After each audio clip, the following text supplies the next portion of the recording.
కేంద్ర హోంశాఖ అనుమతి లేకుండా ఫోన్ ట్యాపింగ్ చేశారని తెలిపారు బీజేపీ ఎంపీ లక్ష్మణ్. రాష్ట్రంలో ప్రభుత్వం మారడంతో హార్డ్ డిస్క్లో ఉన్న సమాచారాన్ని ధ్వంసం చేశారని ఆరోపించారు. రెండో మూడో ఫోన్ ట్యాపింగ్లు జరిగితే జరగవచ్చని కేటీఆర్ అనడం ఎంతవరకు సమంజసమని ప్రశ్నించారు. దీనికి మూల కారకులు కేసీఆర్, కేటీఆర్ అని పేర్కొన్నారు.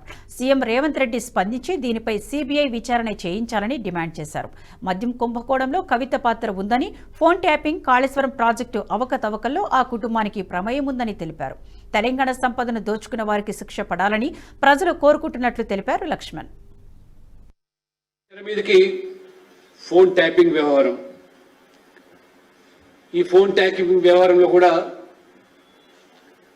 ప్రభుత్వము లక్షల సంఖ్యలో విపక్షాలై, వ్యాపారులై లేదా సమాజంలో ప్రముఖులై, రియల్ ఎస్టేటు బాధ్యులై, వ్యాపారులు అందరూ కూడా ఫోన్ ట్యాపింగ్ జరిగింది అనేటువంటిది మరి ఆరోపణలు.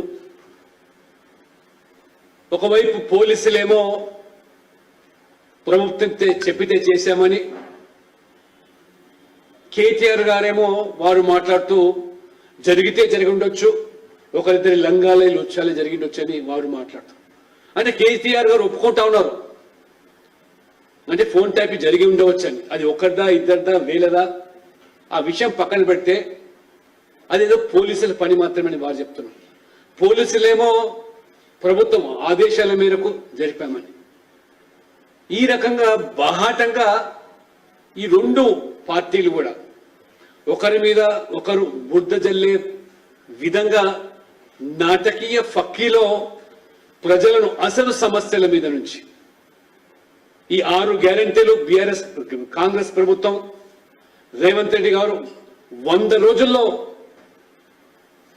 మరి నెరవేర్స్తామని చెప్పి మాట తప్పిన అంశం.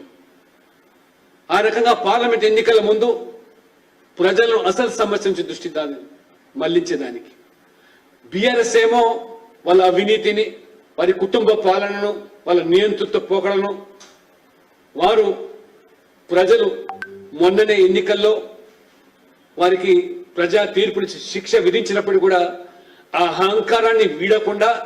ఈ వీడియో మీకు నచ్చినట్టయితే లైక్ చేయండి, 10 మందికి షేర్ చేయండి. అలాగే కామెంట్ల రూపంలో మీ అభిప్రాయాలను మాతో పంచుకోండి. Nationalist hub group of channels ను సబ్స్క్రైబ్ చేసుకుని తెలుగునాట జాతీయవాద జర్నలిజాన్ని ప్రోత్సహించండి. ఈ వీడియో కింద ఉన్న బెల్ ఐకాన్ పై క్లిక్ చేయడం మర్చిపోవద్దు.